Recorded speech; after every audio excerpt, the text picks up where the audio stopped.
नहमदुहु व नुसल्ली अला रसूलिहिल करीम रब्बि इश्रह ली सदरी व यस्सिर ली अमरी वहलुल उक़दतम मिन लिसानी यफ़क़हू क़ौली।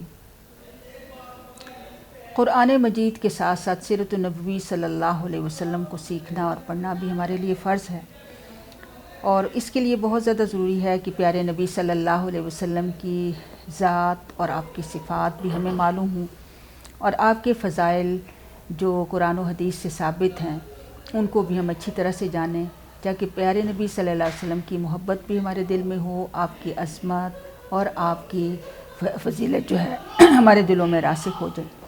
आप देखें कि हमने आपके फ़ज़ाइल के हवाले से कुरान में बेशुमार आयात जो हैं वो मिलती हैं। सूरह अंबिया की आयत नंबर 107 तो बहुत दफ़ा हमने दोहराई है कि अल्लाह ताला ने आप सल्लल्लाहु अलैहि वसल्लम को तमाम जहानों के लिए रहमत बनाकर भेजा। अल्लाह ताला फरमाते हैं कि वमा अरसलनाका इल्ला रहमतल लिल आलमीन, कि ए नबी हमने तुझको तमाम जहानों के लिए रहमत बनाकर भेजा है। फिर इसी तरह से आप सल्लल्लाहु अलैहि वसल्लम के अखलाक के एतबार से भी आपको ये बताया गया कि वो इन्नका लअला खुलुक़िन अज़ीम, ये सूरह क़लम की आयत नंबर 4 है कि बेशक आप अखलाक के भी बुलंद तरीन मकाम पर फाइज़ हैं। यानी हर चीज़ हमने सीखनी ही प्यारे नबी सल्लल्लाहु अलैहि वसल्लम से है।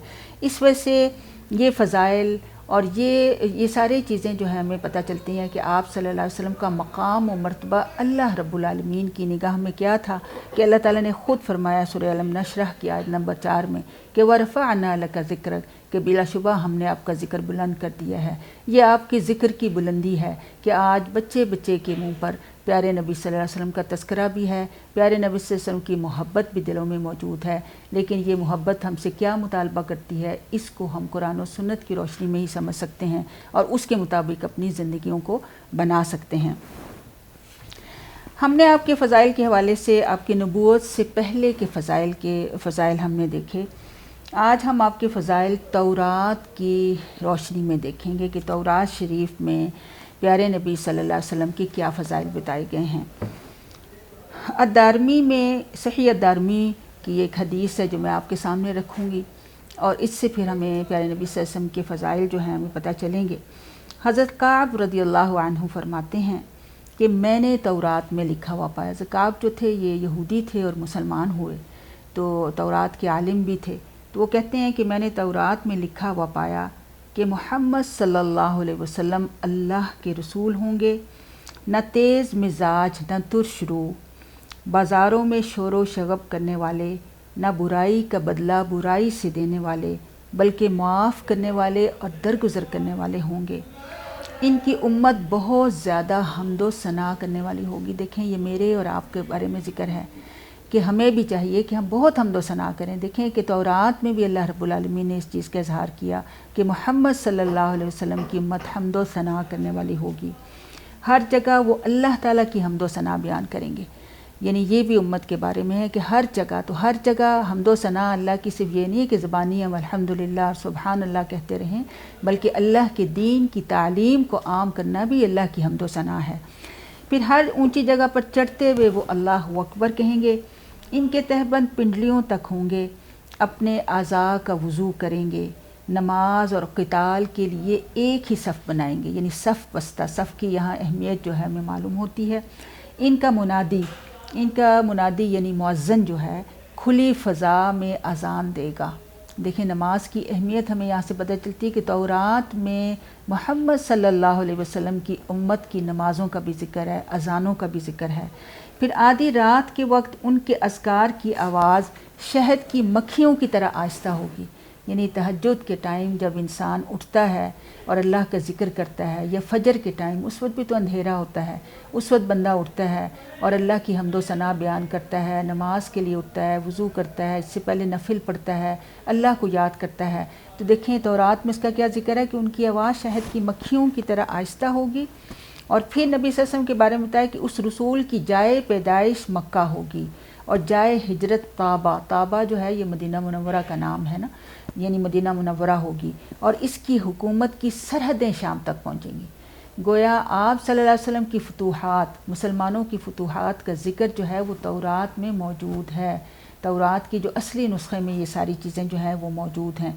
और ये भी जहन में रखें कि आप सल्लल्लाहु अलैहि वसल्लम की हयात तय्यबा में तबूक का इलाका फ़तह हो गया था, ग़ज़वा तबूक। देखें کہ یہ پیارے نبی صلی اللہ علیہ وسلم کی زندگی میں ہوئی 9 ہجری میں، اور اس وقت یہ ملک شام کی سرحد میں واقع تھا، اور ملک شام جو ہے وہ رومی سلطنت کا اس وقت یہ حصہ تھا۔ تو یہ ساری جو خوشخبریاں اور آپ کے یہ سارے فضائل جو ہیں پیارے نبی صلی اللہ علیہ وسلم کی یہ تورات شریف میں موجود ہیں۔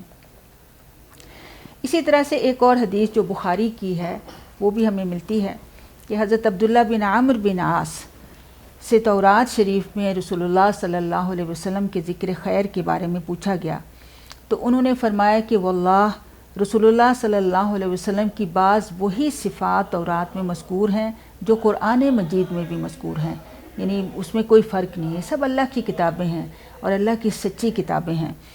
اور اس میں کیا صفات بتائی ہیں کہ یعنی اے نبی، ہم نے تجھے شاہد، مبشر، نذیر اور امیوں کو جہنم سے بچانے والا بنا کر بھیجا ہے۔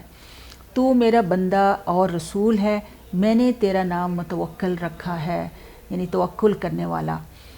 تو تیز مزاج نہ سخت روح، یہ پیارے نبی صلی اللہ علیہ وسلم کی صفات ہیں، آپ بہت ہی نرم مزاج تھے۔ بازاروں میں شور و شغب مچانے والا، نہ ہی برائی کا بدلہ برائی سے دینے والا۔ یعنی دیکھیں کہ اس میں آپ کے اخلاق کریمہ اور بہترین اخلاق جو ہے بتائے گئے ہیں کہ شور نہیں مچاتے تھے، بہت اونچی آواز سے بولنا، لڑائی جھگڑا کرنا، یہ آپ صلی اللہ علیہ وسلم کی مزاج کا حصہ نہیں تھا۔ پھر یہ کہ برائی کا بدلہ برائی سے نہیں دیتے تھے، بلکہ معاف کرنے والا اور درگزر کرنے والا۔ سب سے زیادہ پیارے نبی صلی اللہ علیہ وسلم کی یہی صفات تھیں کہ آپ ہر ایک سے درگزر کرتے تھے۔ آپ نے اپنے جانی دشمنوں کو بھی آپ نے معاف کیا، وہ دشمن جنہوں نے ہر طرح سے آپ کے راستے میں کانٹے بچھائے، ہر طرح سے آپ کو اذیتیں دی، آپ صلی اللہ علیہ وسلم ان کو معاف کرنے والے تھے۔ پھر اس میں یہ بتایا کہ اللہ تعالیٰ اس وقت تک اس کی روح قبض نہیں فرمائے گا جب تک کہ وہ گمراہ لوگوں کو سیدھی راہ پر نہ لے آئے، اور لوگ کہنے لگیں کہ لا الہ الا اللہ، اس کلمے کے ذریعے وہ لوگوں کی بند آنکھیں کھول دے گا، بہرے کانوں تک آواز پہنچا دے گا اور دلوں پر چڑھے غلاف اتار دے گا۔ سبحان اللہ۔ تو یہ پیارے نبی صلی اللہ علیہ وسلم کی صفات جو ہیں تورات میں مذکور ہیں، اور یہ دیکھیں کہ بالکل یہ ساری چیزیں آپ صلی اللہ علیہ وسلم نے کی، اور آپ صلی اللہ علیہ وسلم کی وفات کے وقت تو جو خطبہ جو حجۃ الوداع جو ہوا، اس وقت جب آپ نے خطبہ دیا تو اس وقت تقریباً 1,24,000 افراد جو تھے وہ موجود تھے، اور یہ سب لوگ تھے جو انہوں نے ان سارے عرصے میں اسلام قبول کیا۔ شروع سے لے کر آپ دیکھیں کہ کیسے اسلام جو ہے وہ تیزی سے پھیلا، اور آپ صلی اللہ علیہ وسلم نے صحابہ کرام کی وہ کھیپ تیار کر دی جو اس اسلام کی خاطر اپنی جان اور مال کو جو ہے اس اللہ تعالیٰ کی راہ میں بے دریغ جو تھے وہ لٹانے والے بن گئے۔ تو یہ ساری جو صفات تھیں آپ صلی اللہ علیہ وسلم کی تورات میں بتائی گئی تھیں، تو اس سے پھر پیارے نبی صلی اللہ علیہ وسلم کی فضیلت ہمیں پتہ چلتی ہے، آپ صلی اللہ علیہ وسلم کا خاتم النبیین ہونے کی بھی وضاحت ہوتی ہے۔ اس لیے یہ ساری چیزوں کو محفوظ رکھا گیا کہ آپ کے بعد کسی نبی نے نہیں آنا، اس لیے آخری نبی کے ہر فضیلت، ہر خوبی، ہر صفت کو اللہ رب العالمین نے مکمل طور پر جو ہے محفوظ رکھا ہے۔ آپ صلی اللہ علیہ وسلم پر لاکھوں درود و سلام ہوں۔ ایک دفعہ درود شریف پڑھ لیں۔ اللہم صلی علی محمد وعلی آل محمد کما صلیت علی ابراہیم وعلی آل ابراہیم انک حمید مجید۔ اللہم بارک علی محمد وعلی آل محمد کما بارکت علی ابراہیم وعلی آل ابراہیم انک حمید مجید۔ السلام علیکم ورحمۃ اللہ وبرکاتہ۔